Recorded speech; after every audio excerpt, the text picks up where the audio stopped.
Nuestro primer tema es glucólisis, pero antes de eso saber que los fosfatos de alta energía actúan como la moneda de energía celular, el ATP como un donador de fosfato de alta energía para formar los compuestos que están por debajo del mismo. Hay tres fuentes principales que participan en la conservación de energía o captación de energía, que es la fosforilación oxidativa, la glucólisis, el ciclo de ácido cítrico o el ciclo de Krebs. Vamos a iniciar con la glucólisis, que la glucólisis es uno de los principales mecanismos para iniciar el ciclo de Krebs. La glucólisis se hace de la primera a la quinta reacción, que es una fase preoperatoria, eh, preparatoria en la que se consumen dos moléculas de ATP y la glucosa se convierte en dos moléculas de GTP, es decir, en gliceraldehído 3-fosfato. De la sexta a la décima reacción es la fase beneficio, que son las cuatro moléculas de ATP.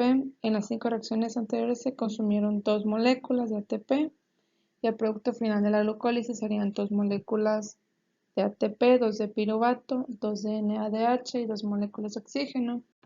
Las dos moléculas de piruvato son las que vamos a utilizar para iniciar la formación de energía durante este ciclo. Hay que saber qué es el ciclo de Krebs, que es una ruta metabólica, una asociación de reacciones químicas que forma parte de la respiración celular en todas las células aeróbicas, es decir, que estas células necesitan oxígeno. Igual es conocido como el ciclo del ácido cítrico. Las células aeróbicas, como mencioné, son las que necesitan oxígeno, menos las glóbulos rojos. Después la glucosa para entrar a la célula pasa por un proceso. Es importante mencionar que la glucólisis se produce en el citoplasma y el ciclo de Krebs se produce en la mitocondria. La glucólisis para la obtención de piruvato es un proceso que, como ya he mencionado, ayuda a convertir el piruvato a acetilcoenzima A. La formación de la acetilcoenzima A se da mediante el piruvato deshidrogenasa. Eh, el piruvato se convierte a piruvato deshidrogenasa, acetilcoenzima A mediante este piruvato, que necesita 5 enzimas más, que serían la tamina, la vitamina B1, que esta sería la vitamina B1, el FAD, que es la vitamina B2, es la riboflavina, el NAD, vitamina B3, mejor conocida como la niacina, el ácido pantoténico, que es la vitamina B5, y el ácido lipoico, que es un ácido graso. Anexé una imagen de cómo pasa este proceso de glucólisis a convertir. Una vez formada la acetilcoenzima A este se le une el oxalacetato para así formar citrato mediante citrato sintasa. Cuando hay mucho citrato se inhibe y hay muchas patologías asociadas con ella. Ya formado el citrato, se le une el cisanocitato mediante la conitasa para así formar isocitrato. Después del isocitrato, aquí anexo una imagen del alfa-cetoglutarato porque va a ser una enzima importante para continuar el ciclo.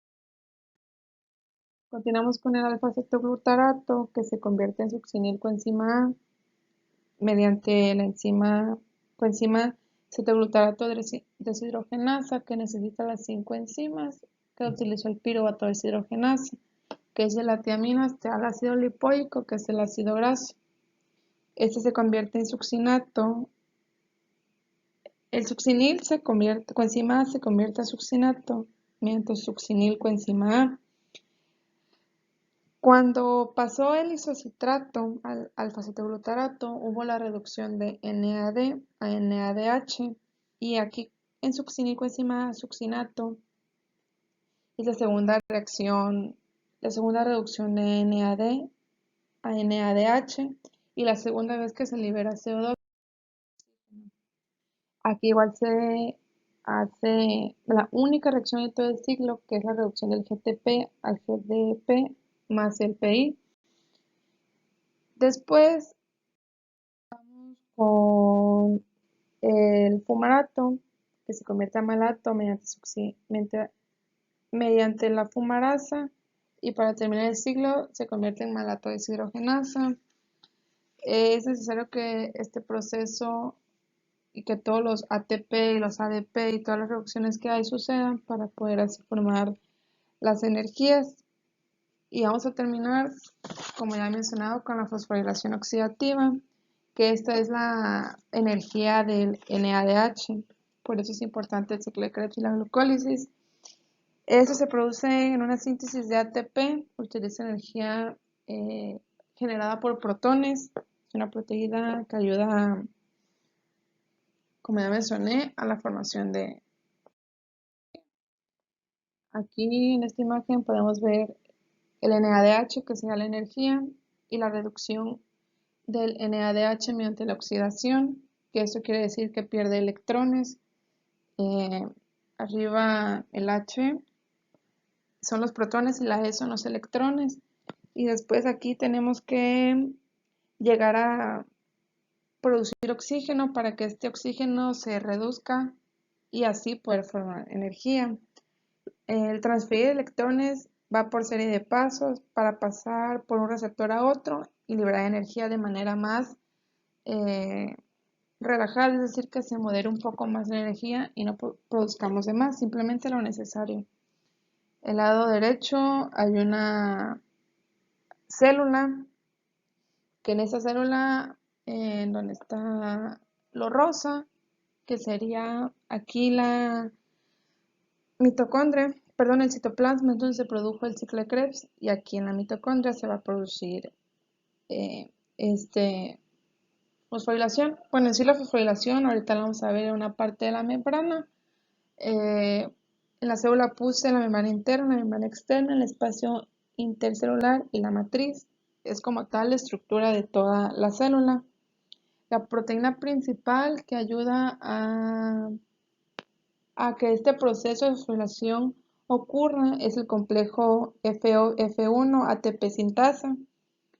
Y después vamos a continuar con que aquí se genera, bueno, en el anterior, que no lo puedo regresar, se genera una concentración de proteínas en el espacio intermembranoso, es decir, que las proteínas atraviesan estas enzimas, al igual que ocurre reducción, los protones son enviados al espacio intermembranoso y en el quinto paso, la producción de ATP sintasa permite que los protones de hidrógeno sigan fluyendo en dirección contraria. Para terminar este ciclo de fosforilación oxidativa, los protones se giran, que es lo que permite la formación de ATP, que vendría siendo energía. Y ahora vamos a continuar con el tema de metabolismos de los ácidos nucleicos, que va a ser el ARN. Los ácidos nucleicos se dividen en dos, que es el ARN, que sabemos que es el ácido ribonucleico, y el ADN, que es el ácido desoxirribonucleico. Estos dos ácidos están formados por bipolímeros de nucleótidos, que estos son la conformación de ácidos en la estructura de ADN o ARN. Los ácidos nucleicos están compuestos por un azúcar, un grupo fosfato y una base nitrogenada. Las bases nitrogenadas son moléculas heterocíclicas que forman parte de los nucleótidos, es decir, que son las bases, formadas por las purinas, por la adenina y por guanina, y la pirimidina por la tiamina y la citosina y el uracilo. Más adelante voy a explicar por qué es la diferencia de estas dos. Otro tipo de bases por catabolismos de bases púricas es la hipoxantina, la xantina y el ácido úrico. Por catabolismos de bases pirimídicas sería el ácido orótico. Aquí anexo las purinas y las pirimidinas. Aquí es adicional a otras células que existen, es decir, como que los resultados, el ADP nos da un nucleótido de adenina y el GDP nos da un nucleótido de guanina. Todo esto por el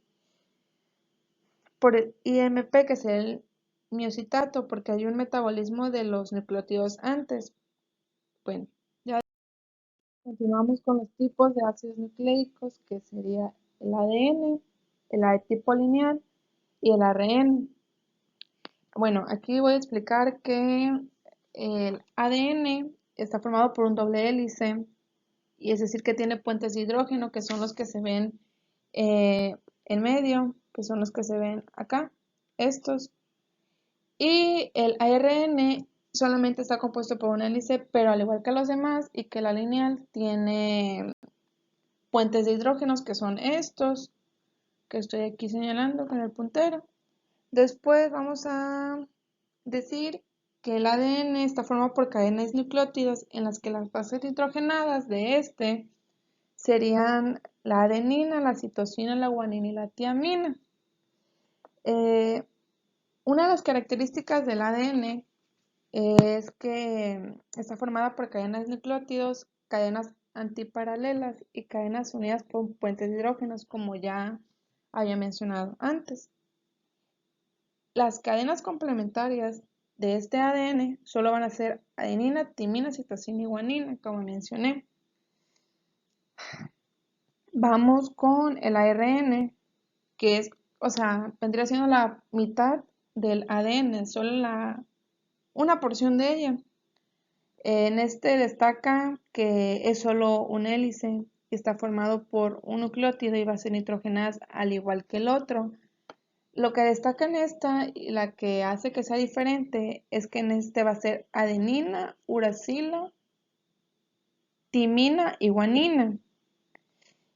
Para que el proceso de traducción del DNA a proteínas tenga éxito, necesitamos el ARN. Es uno de los en todo esto.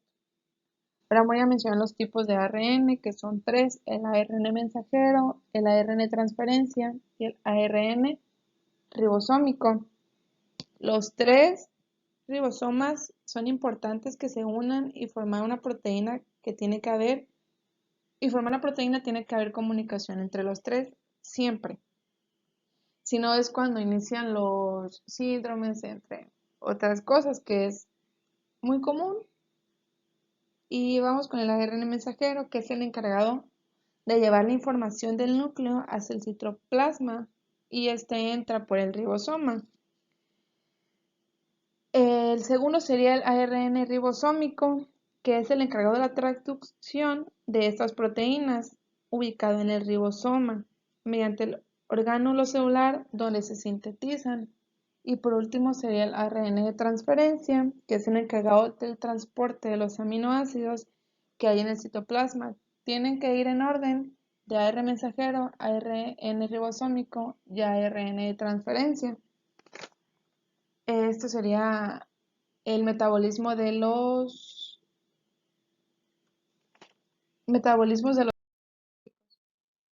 Después vamos a continuar con el metabolismo de las proteínas.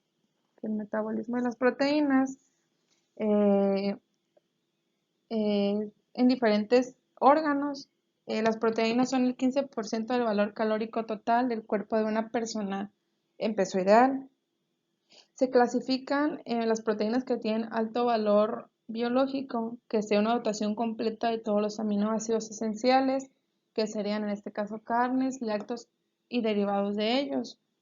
Y las proteínas de bajo valor calórico, sean las harinas y las proteínas vegetales. Anexo aquí una cavidad oral porque todos los órganos que son de la digestión tienen etapas, que es la digestión física, la química y la biomolécula que hidroliza. La cavidad oral, que sería el primer órgano de la digestión, se encarga de la trituración de alimentos, que va en apoyo de la saliva. En su digestión química produce amilasa salival e hidroliza almidón y lípidos. Después vamos con el estómago, que es que nos permite la digestión de alimentos al mezclarlo con los jugos gástricos. Al mezclarlo con los jugos digestivos, se convierte en un líquido diluido. Eh, Su digestión es la pepsina, que se sintetiza como un zimógeno, y la lipasa gástrica, e hidroliza peptonas y ácidos grasos y glicerina. Después es el intestino delgado, que es el que nos ayuda a la amortiguación de alimentos y de minerales de la comida. Aquí se produce el 90% de la digestión. Y después, en la digestión química, es la eritrina, la maltosa, la sacarosa y la lactosa. eh, y se hidroliza en la glucosa y las peptonas, al igual que en el estómago. La única diferencia aquí es la glucosa. Después, con el hígado es el que nos ayuda al metabolismo de carbohidratos, lípidos y proteínas secretando bilis. Es el que nos ayuda a evitar hemorragias porque es un órgano muy vascularizado. En su digestión química, pues sería bilis, como ya mencioné, y se hidroliza en glucógeno. Y después vamos a terminar con el páncreas, que es la producción de enzimas para ayudar a la digestión. Este secreta insulina y glucagón. En su digestión química vamos a tener tripsina, amilasa pancreática, lipasa pancreática y se va a hidrolizar en un almidón, en una glucosa y en una maltosa. Estos procesos, como mencioné, el proceso que vimos de metabolismo, de ciclo de Krebs, va a ser para formar energía, el metabolismo de ácidos nucleicos y este metabolismo de proteínas, todos nos ayudan como tal para una formación de energía y otros nos ayudan para formar proteínas, ácidos, entre otras cosas. Fueron 3 temas vistos y sería todo. Gracias.